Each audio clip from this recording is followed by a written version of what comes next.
Hey guys, welcome to episode number 388. Today is Tuesday, so I have another tank tip for you.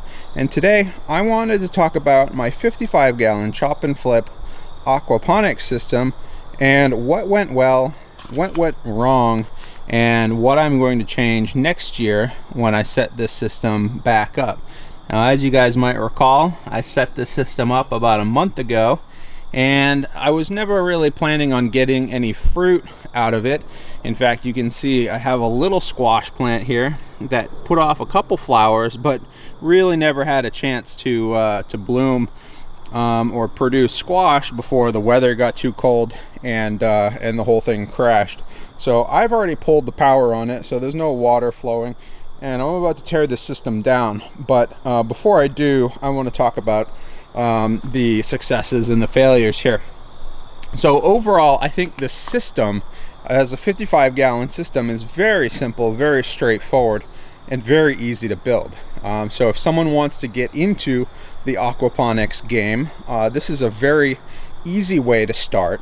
All you need basically is one 55-gallon barrel, some media, and a pump, and you're basically good to go. Now, the media that I chose here was the hydroton or the hydrocorn, and that's the basically like an expanded clay media, and that worked pretty well. There were a couple downsides though. Well, I guess the upside is that it's readily available. It's a pretty high quality media. It's very light, very fun to work with because there's no sharp edges or anything like that. So those are the positives. But the negatives were it's very expensive. I had to fill this entire area here with that media. And the other thing was it was semi-floating. So what happened was, this is a flood and drain bed, so as the water goes up and down, the media would start to rise and fall. So it's like a giant barrel of cocoa pebbles, basically, or cocoa puffs. And what happened was I had a bunch of little plants sort of all over the place, and all of a sudden the plants, like by themselves, they migrated to the middle because the media was just sort of going up and going down, going up and going down, and the plants just sort of ended up in the center. Don't really understand how that happened, but it was kind of interesting to watch. So one thing that I might change is if I do this again, I might switch out the media. I've heard that expanded shale works pretty well. There are other medias that are a little rougher on the hands, but they're a lot cheaper to work with, and they're a little bit more dense, so they will definitely sink. I guess the alternative is I could have pre-soaked these this media to make sure that it was mostly sinking before I started to actually use it with plants, to sort of waterlog it, if you will, to make sure that that up and down motion wasn't going to happen.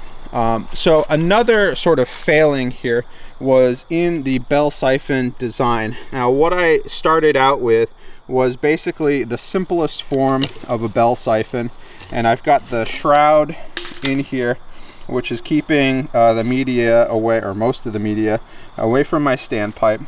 And then I've got basically the simplest form of a bell siphon here, and this was probably my #1 problem. I know a lot of people have a lot of trouble with bell siphons, getting them tuned in, getting them to work properly, and I had those problems too. Essentially what happened was I would put that in there, and the water level would rise, the siphon would start, it would go all the way down, and then it would just stay basically at a trickle.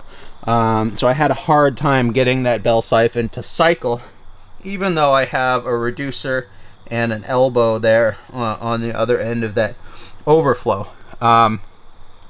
What a lot of people do is they actually drill a hole in the side of the bell siphon and put an elbow down to the side, and they create something like a snorkel tube, which allows the bell siphon to sort of burp air and suck air essentially when it gets down towards the bottom, and that's what breaks the siphon and allows that water level to continue back up to the top instead of just sitting at the bottom and trickling. So that helps with the siphon break. So That's probably something I'm going to do next year when I set this up. And before I plant anything, I'm going to make sure that that siphon works flawlessly for at least a week before I put anything in it. And what I might have to do is make a bigger shroud. I think this is like a 2-inch or a 2.5-inch or something like that. I might need to go up to like a 3-inch or something like that around this, just to give myself a little bit more working room in there for that bell siphon to fit. Next problem I had was I got a pump that was a little oversized, and you can see it here. I took the sponge, pre-filter sponge, off of that.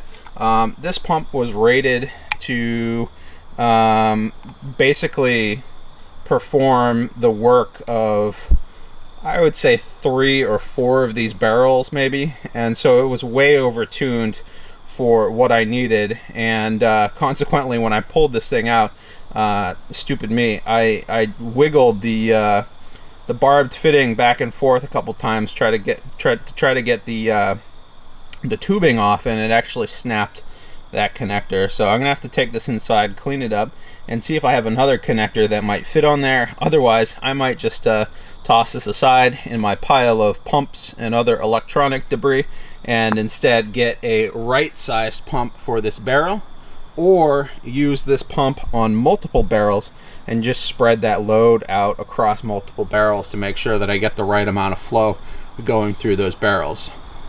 Next thing that was a little challenging is this window itself into the bottom part of this barrel, where the water and the fish or crayfish or shrimp or whatever you else have was a little small. And I wanted to start small because I didn't want this to be like structurally compromising to the rest of this barrel, because obviously there's a lot of weight up here. So I made this window basically as small as possible so I can reach my arm in there and get in there if I need to. But what happened was I made it so small that it becomes difficult to really get in there and operate, clean things up, do anything that I need to do maintenance wise.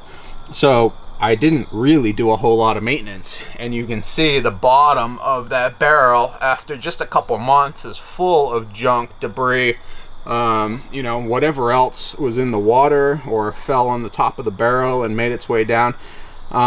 So, you know, I might adjust the size of this viewing window here, or this, you know, this opening here, to make it a little bit more user-friendly to get inside there and clean stuff up, because obviously you don't want a whole bunch of crap sitting on the bottom of there for too long, because it's, you know, it's gonna rot, it's gonna decay. And obviously the plants help, you know, taking some of that out of the water, but if you got fish in there, you don't want to shock them unnecessarily. So those are the major flaws in this barrel system, in my opinion. It is neat. I will say that, you know, if anyone subscribes to the square foot garden method, you can basically treat one of these barrels as like 1 square foot in a garden sort of setup, like a square foot garden sort of setup, in that you're really only going to get 1 large plant or a couple small plants in the surface area provided by something like this. So I think what I'm going to do next year is, obviously I'll start early. I'll make all of those changes that I discussed. I do want to try to set it up so that it's off the grid using solar. That might be a winter project into a spring project to try to set that up. But then I'll probably pick a plant like a tomato or something like that that can get pretty tall. It can sort of grow out to the sides, enjoy all of the sunlight, and hopefully take up that entire space. So overall, it's a low-cost entry point to dabble with aquaponics, but obviously you're not going to get a very big yield out of a system like this. So as long as what you're looking for is just like 1 tomato plant, 1 cucumber plant, you know, something like that, like maybe a couple lettuce plants, something like this is perfect. But overall, basically your cost per square foot for something like this is probably going to be higher to operate than some of the other methods, like your Dutch bucket methods, or maybe your nutrient film, or your shallow bed, which have much better dimensions for growing many more plants than this is going to ultimately allow. So anyways, those are my final thoughts on this 55-gallon barrel aquaponics system. Again, I will revisit this in the spring, and I'll create a couple more barrels, but overall I would say it's a pretty user-friendly format. But like I said, if what you're looking to do is create volume in terms of number of plants or fish or anything else, this is probably one of the least efficient ways to go. But it is very nice, it is very neat, it is very contained, so it has all of those things going for it if you're just looking to sort of dabble with it and sort of do it on the side. So anyways, guys, hope you enjoyed that little review and that little teardown, and I'll see you guys later.